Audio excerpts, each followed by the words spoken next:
All right, let's begin. Man, it's so quiet. Click, click, click. Hello everyone and welcome to BHC Studios and welcome to my latest video. I am here to talk about the brand new Fujifilm X100VI. Now it looks identical to the X100V pretty much. For those of you wondering what is this, this is the lens hood off of the X70. Because the X70 and the X100 series always shared the same mount, I just like the look of this just to be a little bit different. I think it looks pretty darn cool, but I know a lot of you guys love the square hood, so this is my X100F. And the reason why I never ended up buying the X100V is because I ended up just, since the F, there's no need to upgrade for someone like me in terms of why I bought the X100 series. And so when the X106 came out, it has all the specs. So if you're looking at it down a spec sheet, for a lot of people, this has everything that they would want. It has a 40 megapixel, so high resolution sensor. It has a really nice, well integrated articulating screen. Now it has IBIS, and like the X100V, it is mostly weather sealed other than the front where the lens is, and so you can put a lens filter. I did notice though that the weather sealing temperature variance on other Fujifilm weather sealed cameras goes like -10 to +40, and this one goes to 0 to +40, and I don't know if that means with or without the filter, but I still think that the bigger cameras like the X Pro 3 here still feels more chunky, it feels more substantial, feels better weather sealed. And so, you know, I'm gonna go over the things that I think that they can improve on the X106, but it's not about adding more features and making things faster, but there are more little small things. And I think these are things that Fujifilm probably won't change anyways, because this camera's been selling pretty well the last two versions as well. But, you know, this was announced since 2010 at Photokina, came out in 2011, so this is the 6th iteration of this X100 series camera, and since the 5, or the V, X100V, came out in, I think, January of 2020, so just before the pandemic, and since then, this became kind of the photographer's little secret camera, that only kind of camera nerds knew about this camera, and now like every 12-year-old, like I know people like friends of mine with children are like, oh, that's that new Fuji camera. And it's like, new Fuji camera? It's the camera's older than you are. It's been around for 13 years. We've known about it for 14 years. And each version slowly iterated. So one of the complaints I've heard from other reviewers is that, oh, there's not much of an upgrade. This should have been called the X100V like S, right? Like just like a partial upgrade. But I think those are the people that have only shot with this from the V to the 6. If you've been shooting from the very beginning, you know that each version there's a slight iteration. I have the X100T over here, and I actually think the jump from the T to the F was probably the bigger jump. They went from the older, I think, MP95 battery to the MPW 126S battery over here. It also went from 16 megapixels up to 24 megapixels, so but like a 50% jump in megapixels. Now from 26 to 40 is also just over 50% more megapixels, so that's also kind of a big leap. So the leap between the T and the F is similar from the V to the 6. But I really feel that from the X100F moving forward, 24 megapixels, when the V came out, I tested the V. I had just bought the X Pro 3 at the time.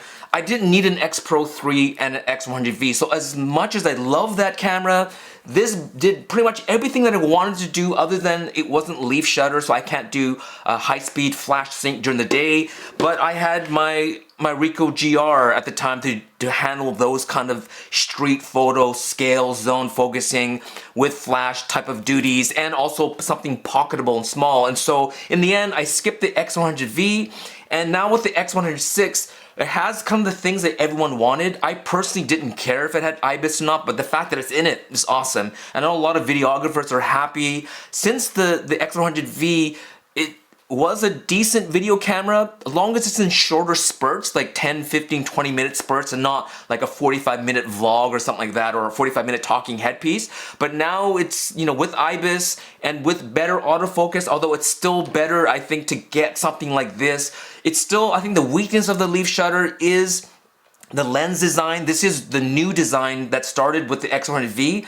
It's still not going to be as fast as buying like the 23f2 Fujicron, but optically this lens here is better than the Fujicron. Not as good as the new Fuji Lux is, so the 23f1.4, but at the same time, the leaf shutter design with its advantages, there are definitely disadvantages. I mean, this is almost like a pancake lens, but it is further back. Those of you who just notice that little circle with a line through it, tells you where the actual sensor plane is. It's quite far back, so half the lens is actually almost inside the camera, where something like the X Pro 3, you could see it's further forward, see that?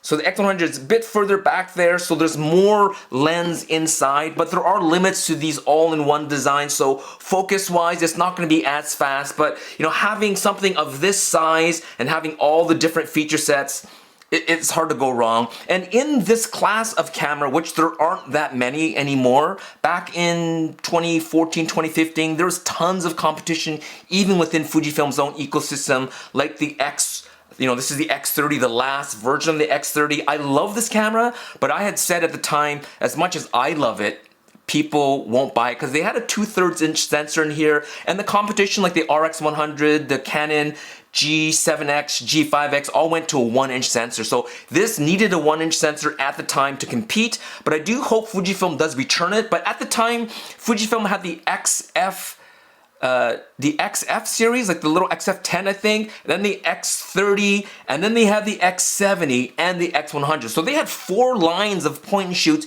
even within Fujifilm, and then all the other competition. So there's maybe, you know, 12, 13 cameras, point and shoots at the time that was competing with the X100. And now basically, if you minus the X100, the Sony, I keep on saying the RX100 from Sony, if you minus that, let's add it. The RX100, the Ricoh GR series, the X100 from Fujifilm, and the Leica Q, and even the Leica Q. I mean, Leica Q is about the size of the X and the weight of the X Pro 3 with a lens like this. And so that's pretty much it. So there isn't a lot of competition. Fujifilm is now 6 months back ordered, maybe 6 months minus a month, so maybe 5 months back ordered. I did talk to Fujifilm. They said they made 3 times more X100 6s than they did X100Vs at launch. And I said, you should have made 6 times, 5 to 6 times. And I think I even said that in one of my articles or one of my videos. And at the time, Fujifilm, I was talking to someone there, they said, no, that's way too much. It's like nobody would make even 3 times more than the previous launch. But you know, I think that was a mistake, and not just think, I know it's a mistake because as you see, as soon as they launched it, it's 6 months back ordered. Because at the time, all the X100s, as I mentioned, was kind of a little inside secret amongst camera nerds, but now the mainstream caught on to this camera, and so now that it's a mainstream camera, you can't just make 3 times. So they made 3 times more, and yet are back ordered by 6 months. So it shows you how much they underestimated, and they raised the price by $300 from the previous version. And I know some people complain about that, but I think Fujifilm, I have numbers here, the X100 back in 2011 was sold for $11.99, and then the X100S, T, and the F held the $12.99 price for like 5 or 6 years, which is pretty darn good. The X100V that came out in 2020 went up by only $100 to $13.99. And then 4 years later, it's up $300, but you're up from 26 to 40 megapixels. You have the latest processor. You also have IBIS.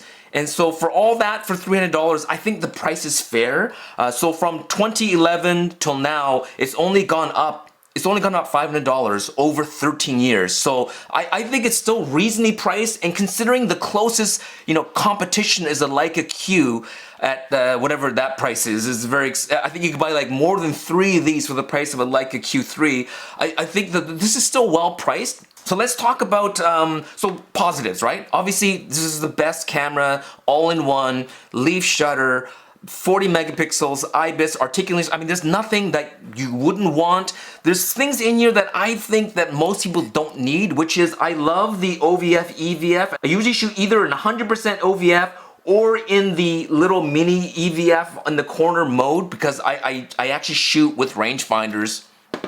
like this Leica M10R. So I'm used to shooting this way, actually seeing through without looking through an EVF, but I think most people don't. And so personally, as I mentioned in quite a few articles as well as in my last video, that Fujifilm can make multiple versions of this camera. And the reason is because now everybody knows point and shoots are back. At least by looking at the sales of the X100, people like retro design cameras, including the Nikon Z, has been doing really well. And I think Canon and Sony and these other manufacturers should really be looking at Pentax, Ricoh Pentax, and realize people want cameras like this. And I guarantee you in the next 6 months to a year, you'll start seeing Canon and especially Nikon, because back in the day when they came out with the Nikon Coolpix A, which most people don't even know about, but it came out before the Ricoh GR with the APS-C sensor. So unofficially, we called it the Ricoh GR5 at the time.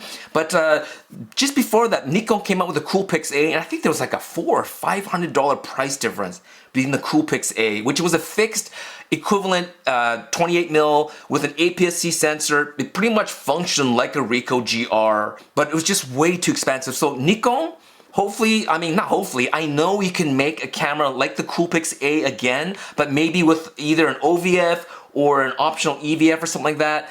Canon is Canon. I don't know if they would make one. They never even, during the era of the luxury point and shoots that are made out of titanium all throughout the 90s, Canon never really had a real contender to the Nikon 35 Ti or the Leica Minilux or the Minolta TC1 or the Contax T series. Canon never made one, but you know, Canon, they had the G5X and G7X. Maybe if they kind of retrofit it and don't cripple hammer it, they can make a cool 1-inch censored point and shoot. But Sony, if you work with Hasselblad, and with Hasselblad, don't be greedy and overprice it. Get Hasselblad to design the camera, and then the guts of it is basically a Sony RX100 or a Sony RX1, and have a competition sort of in between the Leica Q pricing and the X100. We should see competition for cameras like this, and Leica just announced the Deluxe 8.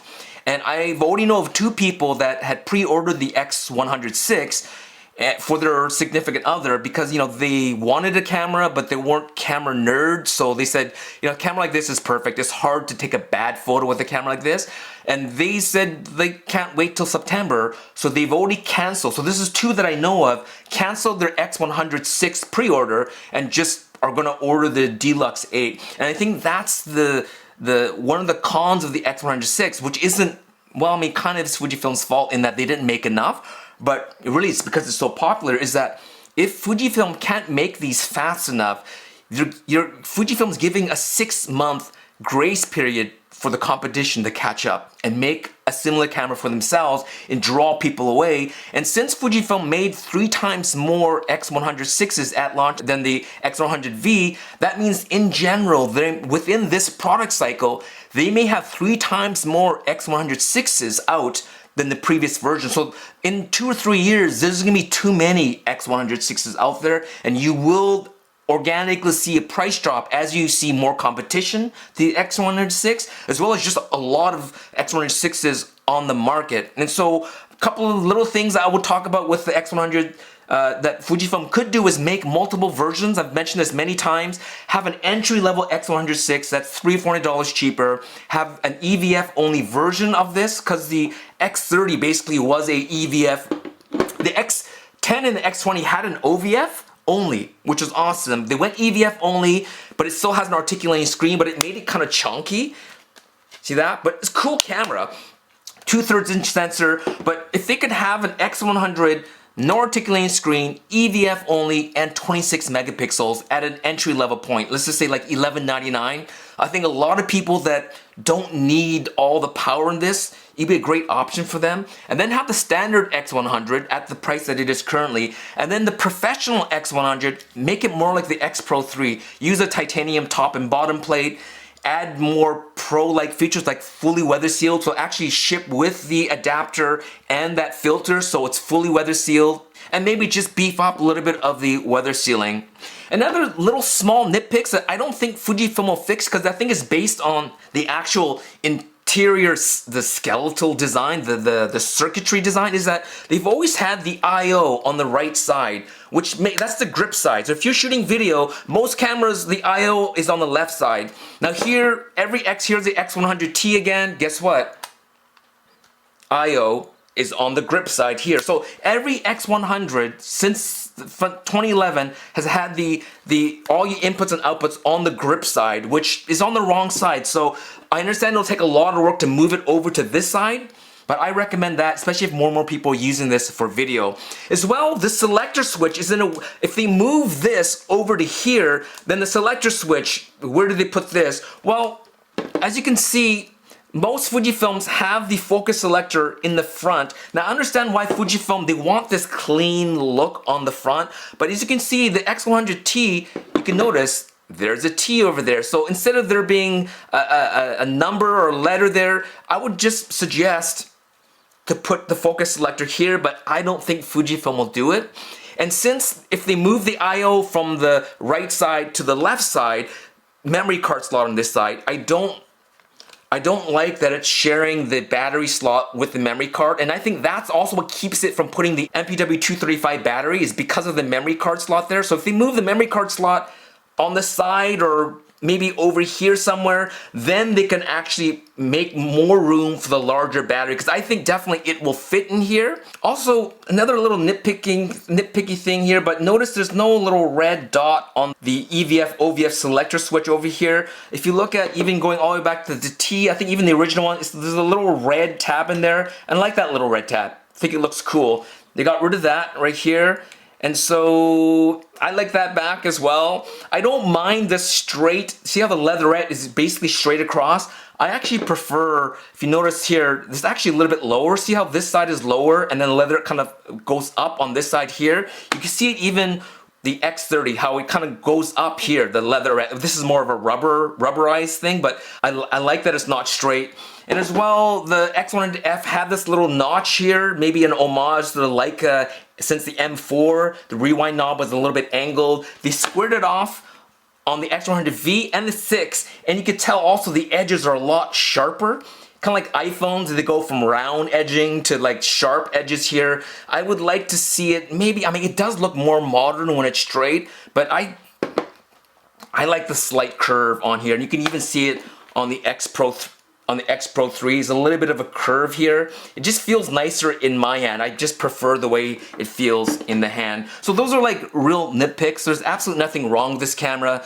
And as I mentioned, I wanted to do a proper review, but this camera is so popular, Fujifilm. I was in Quebec when the camera showed up, and then I just taught, I had 2 lectures over the weekend at BCIT, and so I had very little time to test this camera, but you know, the 40 megapixel sensor, I have it on the X-T5, so I know that sensor since the X-H2, the X-T5, as well as the processor since the X-H2S, the X-H2, the X-T5, the XS20, the GFX 100 Mark II. I know the processor very well, and with this lens, X100V, it's the same lens as that. So in terms of all the different pieces, processor, sensor, the lens, I've used it all before, but it would be a little bit arrogant for me to say I don't need to review the camera because I've used all the components of this camera. You still gotta have it all put together and figure out how it all works. And really, to be honest, it doesn't feel that much different from my X100F.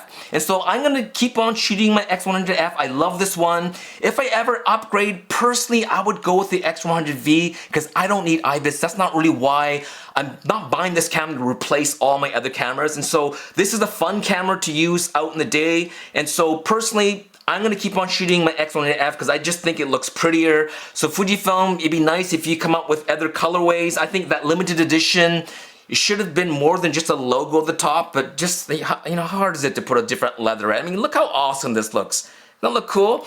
And so, great camera, made in China or assembled in China because of them having to make so much more, so they moved production away from Japan. So this was the second last X series cameras still being made in Japan. It was basically the X Pro series, and the X100 series. Every X100 and every X Pro series has always been made in Japan, and this is the first time this has been made not in Japan, and I don't think it's ever returning. So the X100V is kind of special in that it's the last X100 that says made in Japan. So that's another reason why I would probably just go with the X100V for myself. And so this is it. The X Pro 4 hopefully will be the last X series camera body to be still manufactured in Japan. I hope so. I am excitedly looking forward to the X Pro 4. I'm pretty much probably gonna just buy it at launch because, well, it depends. If they get rid of the reverse screen, then forget it. I'm gonna just probably try to find the Dura Silver version of this and call this like the last X Pro series that I will buy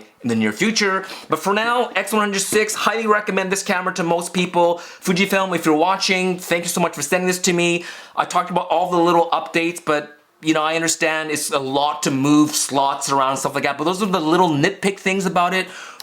Image quality, 40 megapixels. I think that this lens is on the edge of being able to handle 40 megapixels.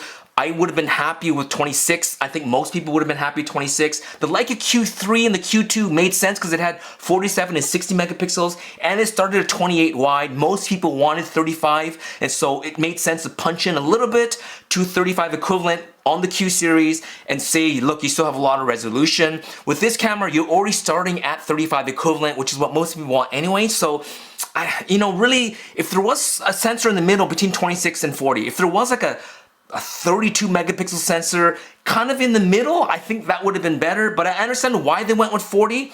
I don't think it needs 40. So again, if there was an entry-level EVF only version, even if it had a non-articulating screen, 26 megapixels, but with the newest processor in here and the new film simulations, I think that would still be fine. And so thank you so much for watching. Thank you Fujifilm for sending this out to me. We'll talk to you soon, and happy shooting. Man, that's quiet. Peace.